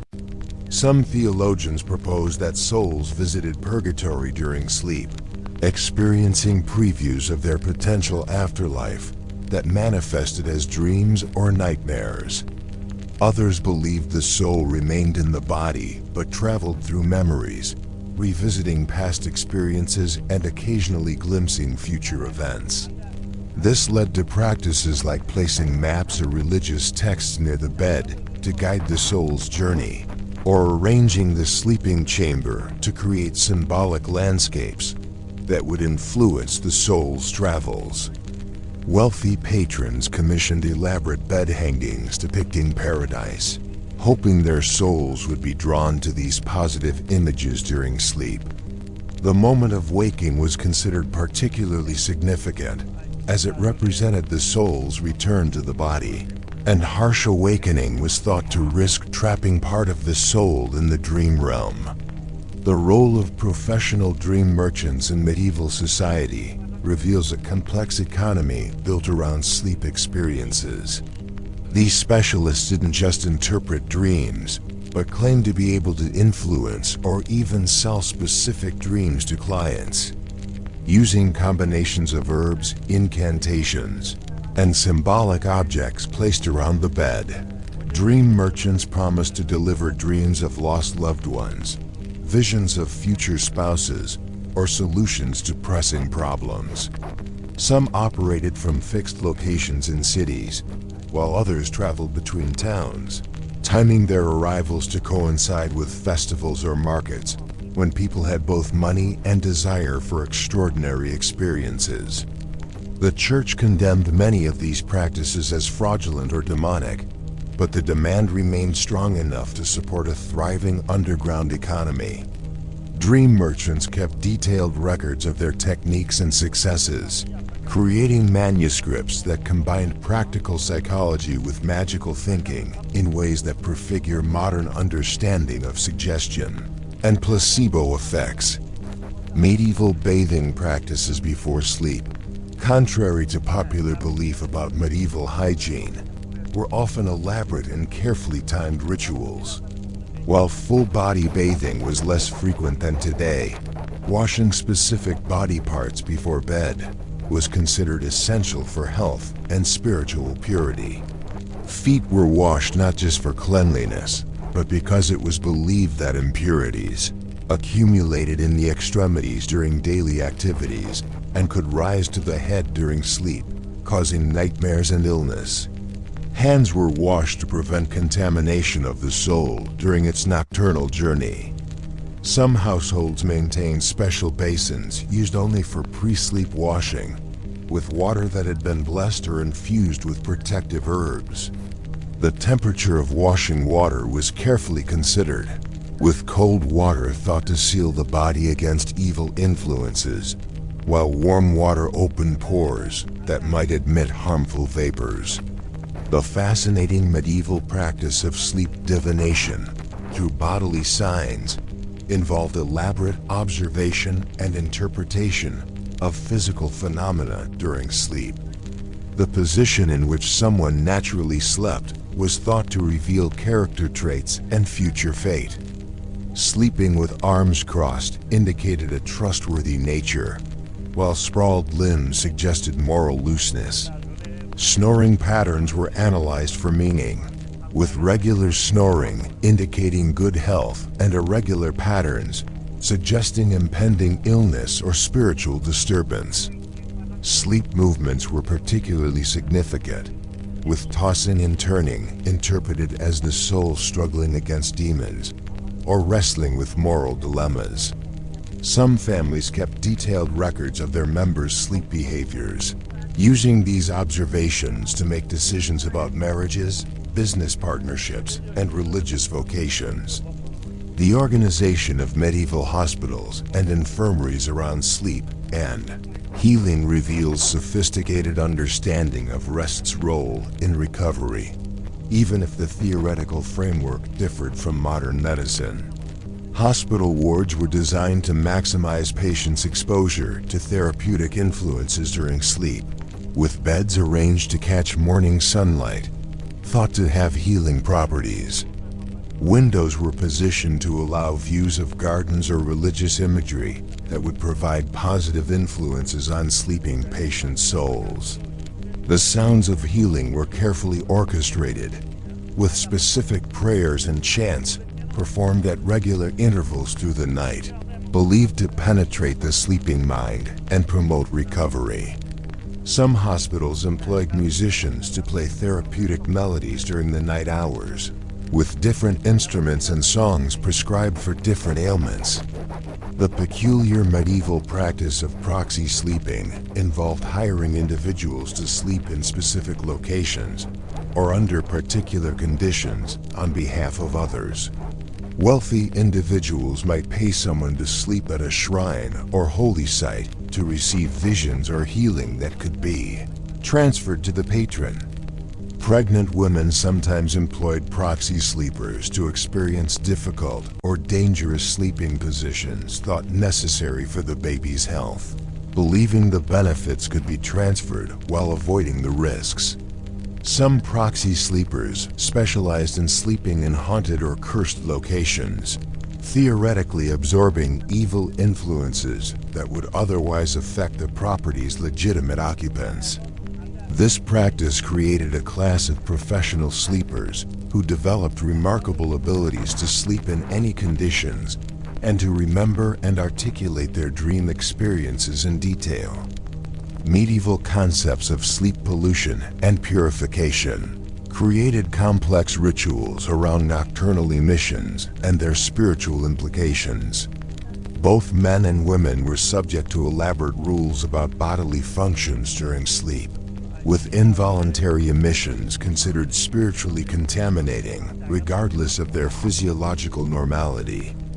Men who experienced nocturnal emissions were required to undergo purification before participating in religious services, while women menstruating were often segregated to separate sleeping quarters to prevent spiritual contamination of others. These beliefs led to practices like wearing specific garments to bed that would prevent or contain emissions, sleeping in positions thought to reduce their likelihood, and performing preemptive purification rituals before sleep. The anxiety around sleep pollution affected marital relations, with couples sometimes sleeping separately during spiritually significant periods to avoid contamination. The role of sleep in medieval legal proceedings extended beyond dream evidence to include observations of sleeping behavior as indicators of guilt or innocence. Accused criminals might be observed while sleeping in custody, with peaceful sleep taken as evidence of innocence and restless sleep suggesting guilty conscience.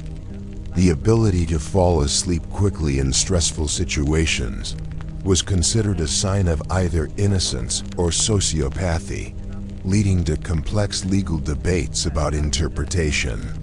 Some trials involved forcing accused parties to sleep in specific locations, such as near the scene of the crime or in proximity to the victim's body, with their sleep behavior interpreted as evidence.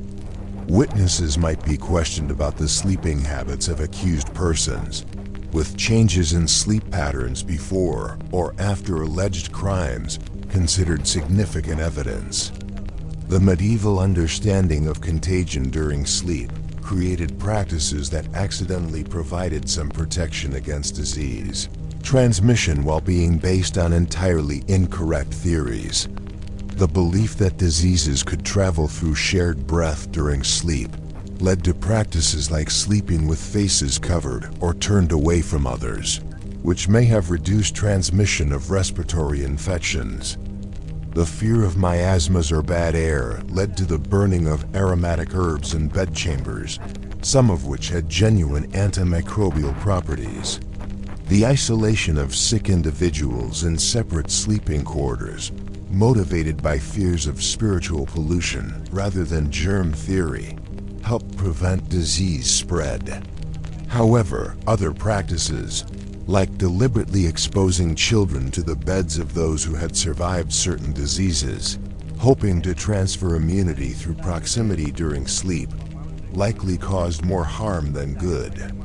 The treatment of sleep disorders in medieval veterinary medicine reveals that animal sleep was considered important enough to warrant medical intervention.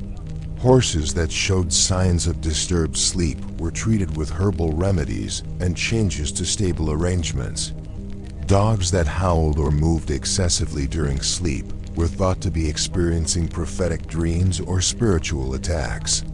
Valuable livestock might have their sleep monitored for signs of illness or impending death. The sleep of certain animals was thought to have predictive value, with changes in pets' sleeping patterns interpreted as omens. Some animals were deliberately kept awake or forced to sleep at unusual times for ritual purposes, including the practice of keeping roosters awake to prevent them from crowing at spiritually significant moments. The fascinating medieval practice of competitive sleeping involved contests to determine who could sleep longest, deepest, or in the most challenging conditions. These competitions, often held during festivals, might involve sleeping on uncomfortable surfaces, in noisy environments, or while subjected to various disturbances. Winners gained not just prizes but reputations for spiritual strength, as the ability to sleep deeply despite challenges was seen as evidence of clear conscience and divine favor. Some competitions involved more elaborate challenges, like sleeping while balancing objects, maintaining specific positions, or even sleeping while standing or sitting upright. These events served social functions beyond entertainment, allowing communities to identify individuals with unusual abilities that might be useful in various contexts, from military service to religious vocations. The role of scent in medieval sleeping environments was far more significant than simple preference for pleasant smells. Different herbs and flowers were believed to have specific effects on sleep quality and dream content. Lavender promoted peaceful sleep, rosemary prevented nightmares, and mugwort induced prophetic dreams. Wealthy households might employ specialists to prepare seasonal sleeping bouquets, combining plants for optimal effects. Some scents were thought to be protective, creating barriers against evil influences, while others were believed to attract beneficial spirits or angelic presences. The placement of scented materials was precise, with some herbs hung above the bed, others placed under pillows, and still others burned as incense. The cost of maintaining properly scented sleeping chambers was considerable, with some aromatic materials being more valuable than gold. Medieval theories about the inheritance of sleep patterns and disorders created complex genealogical considerations that influenced marriage arrangements and social relationships. Families known for prophetic dreams were sought after for marriage alliances, while those with histories of nightmares or sleep disturbances might find their marriage prospects limited. The ability to function on little sleep was considered a heritable trait valuable in military and religious families. Some noble houses kept detailed records of their members' sleep characteristics, using this information in breeding decisions similar to those made about physical traits. Children were closely observed for signs of inherited sleep patterns, with early interventions attempted if undesirable traits appeared. These beliefs created self-fulfilling prophecies, as children raised with expectations about their sleep based on family history often developed exactly the patterns predicted. The medieval approach to sleep during pregnancy involved elaborate precautions and practices that reflected deep anxieties about maternal and infant mortality. Pregnant women were subject to complex rules about sleeping positions, with beliefs that sleeping on the right side would produce boys, while the left side would produce girls. The dreams of pregnant women were considered particularly significant, potentially revealing the child's future character or fate. Special beds were sometimes constructed for pregnant women, with supports and cushions designed to maintain optimal positions throughout the night. The sounds heard during sleep were thought to affect the developing child, leading to practices like having musicians play soothing melodies or priests recite prayers near sleeping pregnant women. Some women were relocated to special chambers for the duration of pregnancy, spaces that had been spiritually purified and decorated with images thought to positively influence the developing child. The organization of medieval prisons and dungeons reveals horrific conditions that made normal sleep nearly impossible, which was often intentional, as sleep deprivation was considered part of the punishment. Prisoners might be chained in positions that prevented lying down, forced to sleep standing or sitting for months or years. The absence of light in deep dungeons meant prisoners lost all sense of day and night, their sleep cycles becoming completely disrupted. Some prisoners reported forgetting how to sleep properly, even after release, having lost the natural rhythms that govern rest.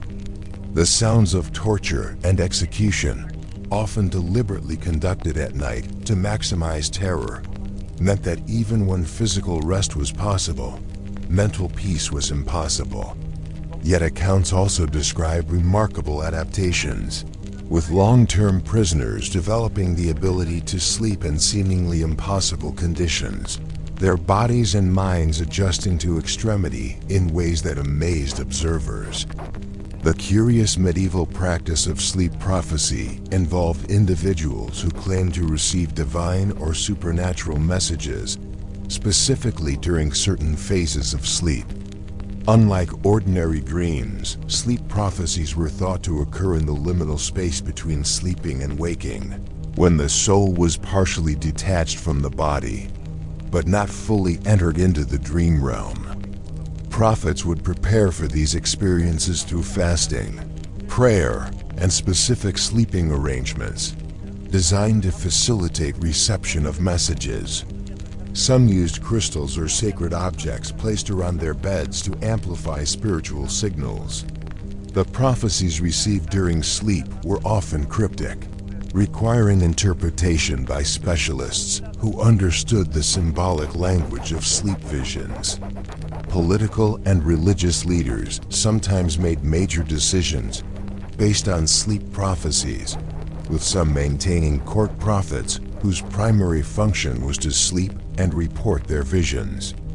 The medieval understanding of sleep's role in learning and memory created educational practices that recognized the importance of rest in consolidating knowledge.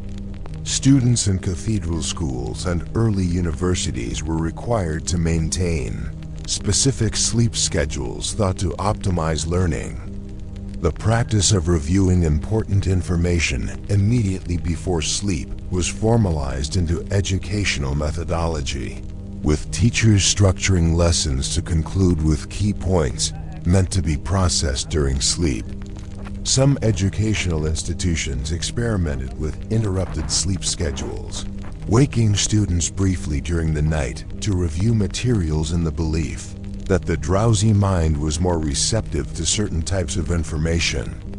The relationship between sleep and creativity was also recognized, with artists and scholars deliberately cultivating states between sleeping and waking to access inspiration. The treatment of what we now recognize as sleep apnea reveals medieval physicians' observational skills despite their lack of understanding about respiratory physiology.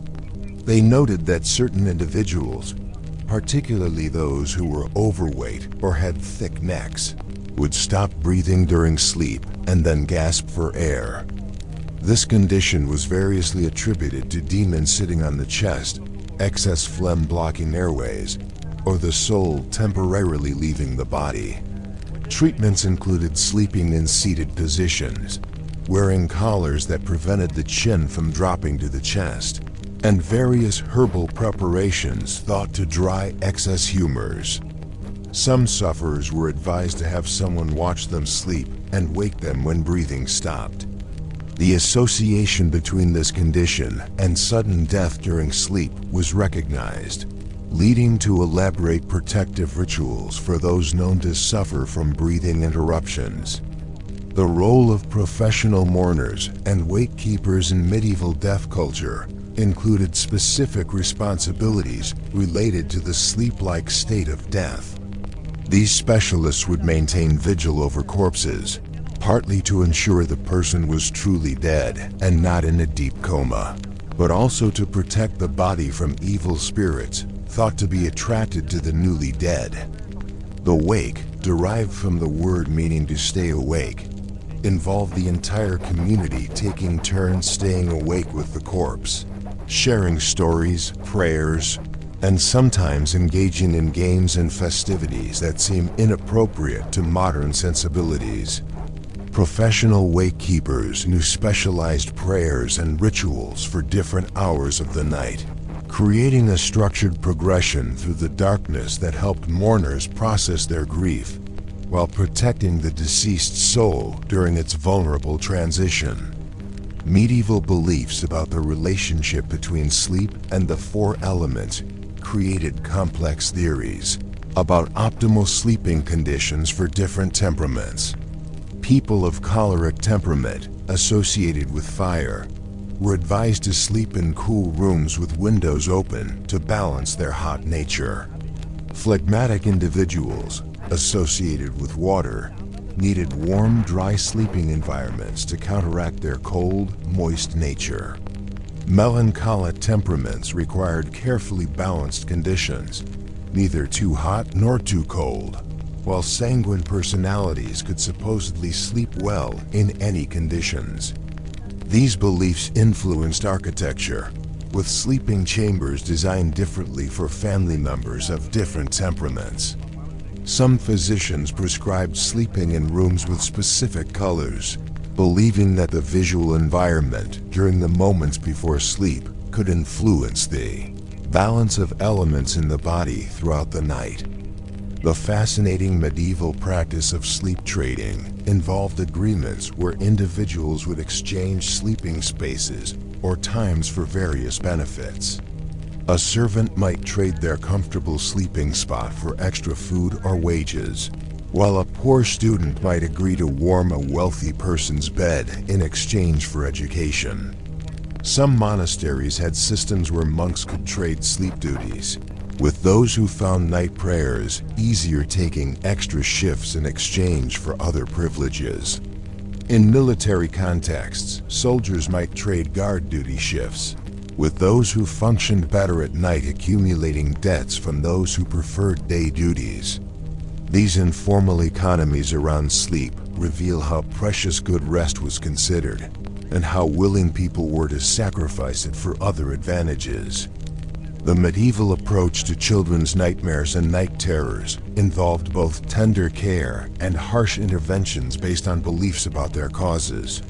Parents might spend hours crafting elaborate protective charms to hang over children's beds, combining Christian symbols with older folk traditions. Some children who experienced recurring nightmares were thought to be marked by evil forces, leading to interventions ranging from blessing by priests to more extreme measures like exorcism. The content of children's nightmares was carefully analyzed for prophetic meaning, with some dreams thought to foretell the child's future profession or fate. Educational texts of the period include instructions for teachers on managing students who experienced sleep disturbances, recognizing that exhausted children couldn't learn effectively.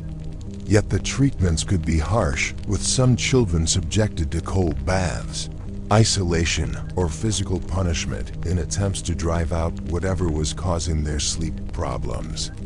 The role of astrology in determining optimal sleep times created complex calculations that some individuals followed religiously throughout their lives. Personal horoscopes included detailed sleep prescriptions based on planetary positions at birth, with specific times for retiring and waking that changed daily according to celestial movements. Some people would wake multiple times during the night to align their sleep with favorable planetary aspects. Royal births were sometimes deliberately delayed or induced to ensure the child would have favorable sleep stars, based on beliefs that sleep patterns determined in the heavens at birth would affect the individual throughout life. Astrologers specializing in sleep charts commanded high fees, providing detailed calendars showing optimal sleep times for every night of the year. The medieval understanding of sleep's role in spiritual development created practices that ranged from gentle meditation to extreme asceticism. Some religious communities developed sophisticated techniques for maintaining awareness during sleep, similar to what we now call lucid dreaming, believing this allowed direct communication with the divine. Others practiced sleep yoga, maintaining specific positions throughout the night that were thought to channel spiritual energy. The most extreme practitioners attempted to eliminate sleep entirely, believing that conquering this bodily need would grant spiritual powers. These attempts usually ended in collapse, hallucination, or death, but the survivors who claimed to have transcended sleep became objects of veneration, their supposed ability to exist without rest seen as evidence of sanctity.